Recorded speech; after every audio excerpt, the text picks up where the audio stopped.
एक लड़का जो कमाने के लिए विदेश चला जाता है और 2 साल बाद जब वो वापस एयरपोर्ट पर आता है और एयरपोर्ट से ट्रेन लेकर वो अपने घर की तरफ जा रहा होता है, तो रास्ते में रेलवे स्टेशन पर जो नज़ारा देखता है उसकी आंखें फटी की फटी रह जाती हैं।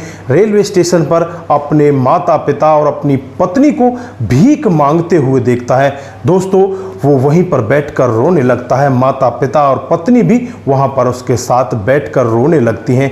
दोस्तों, क्या था पूरा मामला, क्या बड़ी वजह रही होगी कि यहाँ पर जो माता पिता और जो उसकी पत्नी होती है दर दर की ठोकरें खाने के लिए मजबूर हो जाते हैं, वो यहाँ पर भीख मांगने लगते हैं। दोस्तों, अगर आप भी पूरे मामले के बारे में जानना चाहते हैं तो वीडियो को जरा सा भी स्किप ना करें। दोस्तों, लास्ट तक वीडियो को जरूर देखें।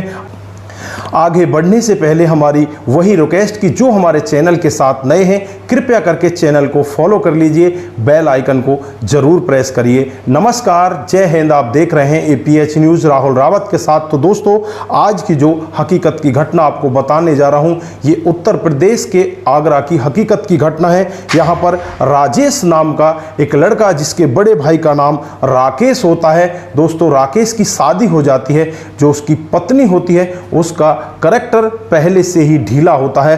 दोस्तों, वो यहाँ पर खुद अपने देवर राजेश के ऊपर डोरे डालने लगती है और राजेश को अपने फ्रेम में ले लेती है। दोस्तों, राजेश के साथ उसके शारीरिक संबंध बनने लगते हैं। धीरे धीरे समय इसी तरह से बीतने लगता है और यहाँ पर जो इनके माता पिता होते हैं वो राजेश की शादी कर देते हैं। राजेश के लिए जो लड़की दुल्हन बनकर आती है उसका नाम राधा होता है। लेकिन यहाँ पर राजेश अपनी भाभी के फ्रेम में इस तरह से होता है, वो राधा की तरफ बिल्कुल भी ध्यान नहीं देता। राधा बिल्कुल सीधी सादी लड़की होती है। कुछ दिन का समय बीतता है और कुछ दिन के बाद ही जो राजेश होता है अपनी पत्नी से इस तरह से तंग आ जाता है, उसे धक्के मारकर घर से भगा देता है, क्योंकि वो अपनी भाभी के प्यार प्रसंग में पड़ा होता है। दोस्तों, अब जो भाभी होती है वो यहाँ पर राजेश से कहने लगती है कि तुम्हें बाहर जाना चाहिए, बाहर जाकर पैसे कमाने चाहिए। दोस्तों, यहाँ पर राजेश भी उसकी बातचीत मान लेता है और उनकी बातों में आकर वो दुबई चला जाता है। दोस्तों, अब घर पर राकेश की पत्नी और उसके बूढ़े माता पिता रह जाते हैं। अब जो राकेश की पत्नी होती है अपनी अगली चाल चलने के लिए तैयार हो जाती है। वो यहाँ पर जो बूढ़े सास ससुर होते हैं उनसे कहती है कि तुम्हारी पेंशन बंधवानी है, तुम्हें हमारे साथ में तहसील में चलना पड़ेगा।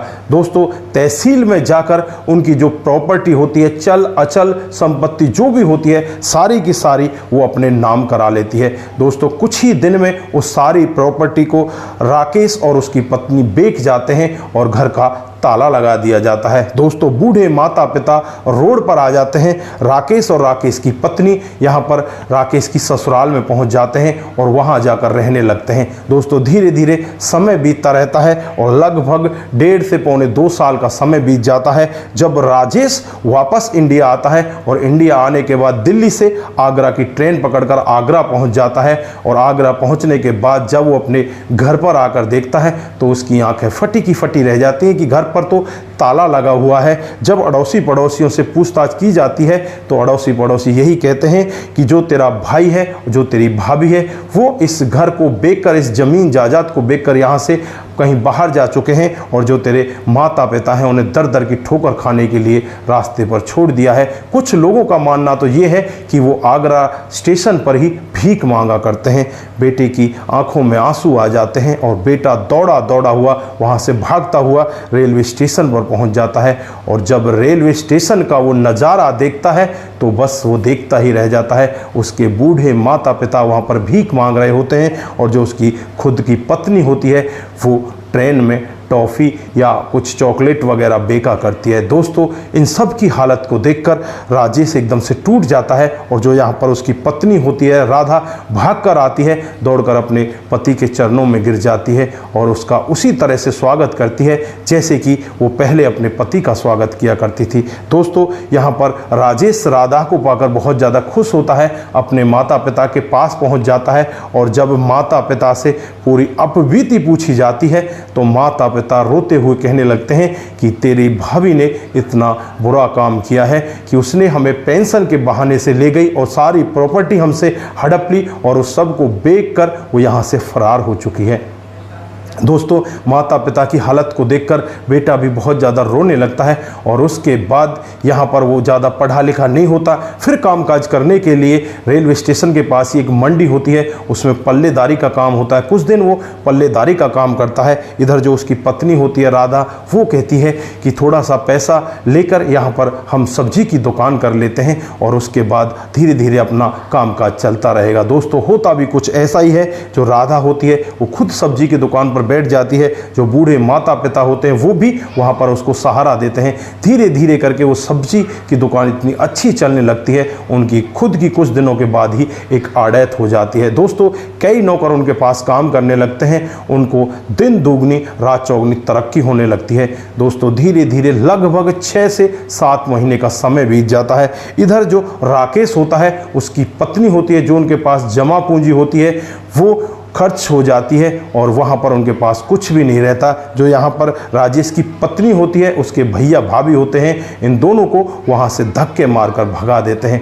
ज़्यादा पढ़े लिखे ये भी नहीं होते दोस्तों, ये भी करें तो क्या करें दोस्तों। वहाँ से चलते चलते ये भी उसी जगह पर पहुँच जाते हैं जहाँ पर ये माता पिता एक सब्जी की बहुत बड़ी आड़त लगा कर बैठे होते हैं। यहाँ पर अपने भाई राजेश को देखते हैं तो बहुत ज़्यादा खुश होते हैं। भाई के पास आने लगता है, लेकिन यहाँ पर जो राजेश होता है वो अपने भाई को वहीं पर रोक देता है और कहने लगता है कि मेरी भाभी को मेरी नज़रों के सामने से तुम ले जा सकते हो, इसने पहले ही मेरा जीवन खराब कर दिया, उसके बाद इसने हमारी सारी प्रॉपर्टी हड़प ली और उसको भी बर्बाद करके वापस यहाँ पर आ चुकी है। मैं इसका मुंह तक नहीं देखना चाहता। दोस्तों यहाँ पर जो राकेश होता है वो अपने माता पिता के चरणों में गिर जाता है।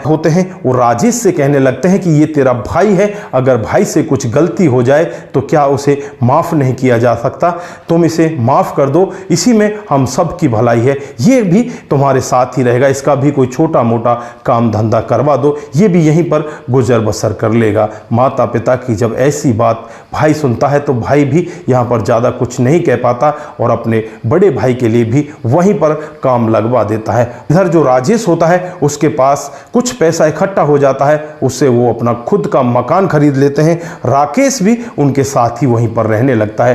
धीरे धीरे करके इनका समय इसी तरह से बीतने लगता है। जो राकेश होता है उसकी पत्नी होती है, बार बार अपने सास ससुर से अपनी गलती का एहसास करते, यहाँ पर अपने भाई से भी गलती मांगा करते और उसके बाद उनका जीवन धीरे धीरे करके आगे बढ़ने लगता है और आज वो सभी लोग एक ही छत के अंदर बहुत ही अच्छे से रह रहे हैं। दोस्तों ये थी आज की हकीकत की कहानी। यहाँ पर ये कहानी भी फिट बैठती है कि जैसी करनी वैसी भरनी। यहाँ पर जो राकेश होता है उसकी पत्नी यहाँ पर बहुत ही गलत काम पहले तो अपने देवर के साथ में करती है, उसके बाद ये अपने सास ससुर को भी घर से धक्के मारकर बाहर निकाल देती है। लेकिन इसके साथ में भी वही होता है, जो इसके भैया भाभी होते हैं वो इसे धक्के मारकर इसको अपने घर से बाहर निकाल देते हैं। जो इसकी जमा पूंजी होती है, जो प्रॉपर्टी बिकी होती है, वो सबको इससे हड़प लेते हैं और जब इसके पास कुछ नहीं बचता, ये कंगाल हो जाती है, तो धक्के मारकर इसे वहाँ से भगा दिया जाता है। दोस्तों फिर ये अपने